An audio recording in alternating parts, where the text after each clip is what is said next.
Hey, it's Terry with more spooky stories. We are doing something a little different today. We're going to be reading a new book I just found called Mr. Shivers Beneath the Bed and Other Scary Stories.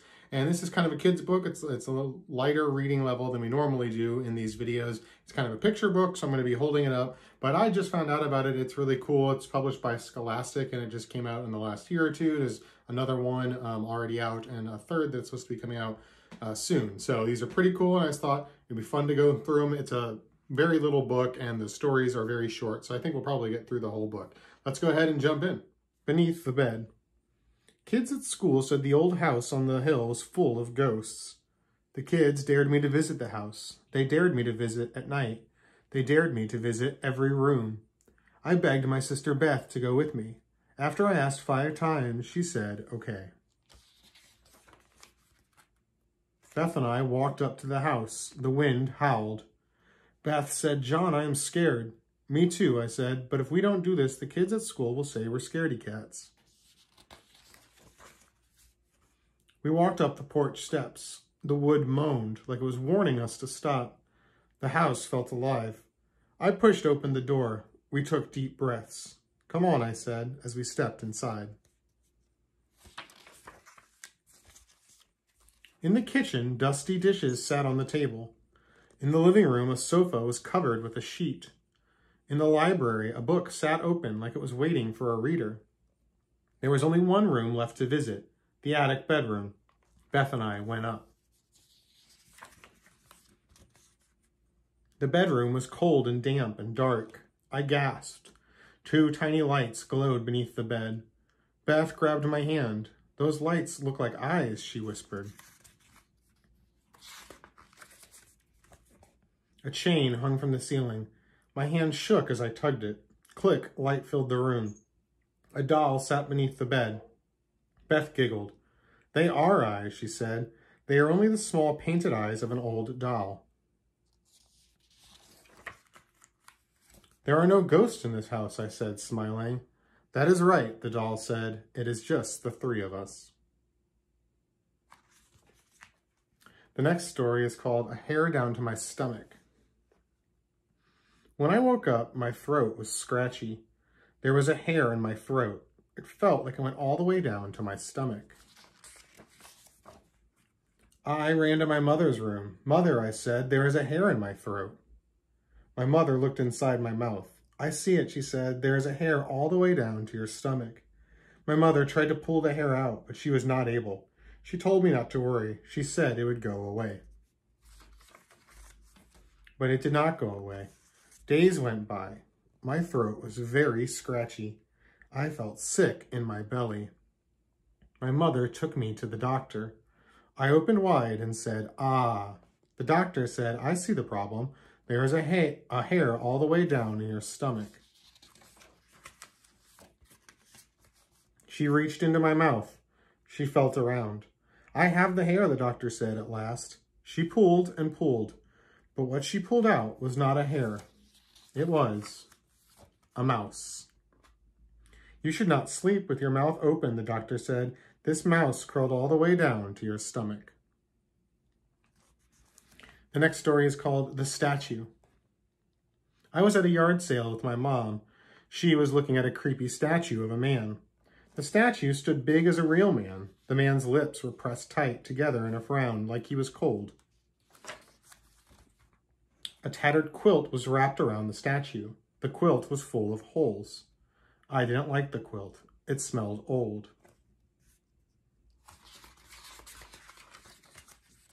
Never take the quilt off the statue, a voice said in my ear. I jumped. The lady who ran the yard sale stood behind me. She was dressed like a witch. My skin prickled. An icy breeze swept across the yard. Suddenly, I felt very cold. Mom, I said, don't buy that statue. But my mom bought the statue. The lady threw in the quilt for free. At home, my mom placed the statue in our living room. The statue and the quilt gave me the creeps. I ran up to my room to get away from them, but I could not stop thinking about the smelly quilt. I could smell it all the way upstairs. Later that night, I tiptoed downstairs. I marched up to the statue and yanked off the quilt. I ran outside and threw it in the trash. Then I went back to bed. I pulled my warm blanket up to my chin. I wasn't asleep for long. I woke up cold. My teeth were chattering. I looked around. My blanket was gone. The yard sale lady's warning raced through my head. Never take the quilt off the statue.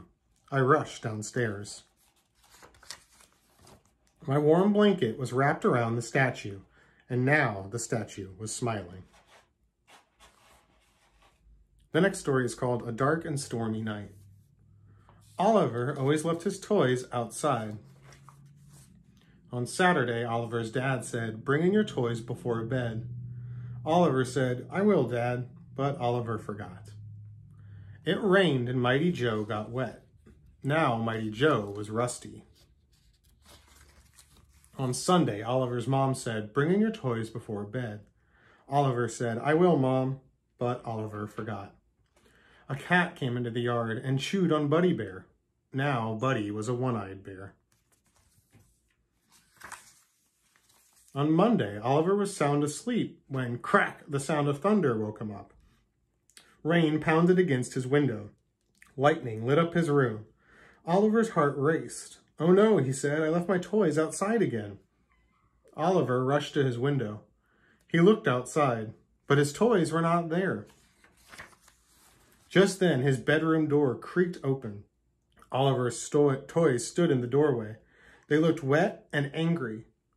Buddy's one eye glared at him. Oliver scrambled back on his bed. "I'm sorry," he cried. "It's too late for that," Mighty Joe yelled. "You left us out in the rain for the last time." The toys slowly marched toward Oliver. Then the bedroom door slammed shut. All right, this is the last story. It's called The Noise at the Window. My family moved to an old red house. The house sat in the middle of a field. It looked lonely. My new bedroom smelled like dust and cobwebs. Our first night in the house, my mother and father tucked me in. "Sweet dreams, Lucy," they said. I pulled the blankets close and shut my eyes tight. Then I heard a noise. Scrape, scrape. "Ah," I yelled. The noise stopped. My father rushed into my room. "Somebody was clawing at my window," I told him. "Lucy," he said with a sigh, "you only heard branches scraping against the glass." "Oh, okay," I said. I pulled my blankets closer. I shut my eyes tighter. I began to drift asleep when scrape, scrape. "Ah," I yelled. The noise stopped. My mother flung open the door. "Somebody was clawing at my window," I told her. "Lucy," she said with a sigh, "you only heard branches scraping against the glass." "Okay," I said softly. I pulled my blankets even closer. I shut my eyes even tighter. Finally, I fell asleep. In the morning, my bedroom was bright and sunny. I heard birds chirping outside. I remembered the tree that had scared me the night before. I rushed to my window. Then I froze. There was no tree outside my window. There were no trees near the house at all. But there were scratches across the window, and I could feel them on the inside of the glass. Hope you enjoyed that. It's Beneath the Bed and Other Scary Stories. It's written by Max Brallier. I know it's a little different, so it's actually for grades levels K through 2. It's a reading level for first grade. So if you have any young readers who are maybe interested in scary stories, I think some of these are actually pretty scary, but it's a cool little book. There are more of them coming. If you need something a little more long form, we did post some classic scary stories that were quite long recently from H.G. Wells and Charles Dickens. You can find those in our Spooky Stories to Hear at Home playlist. Thanks. See you next time.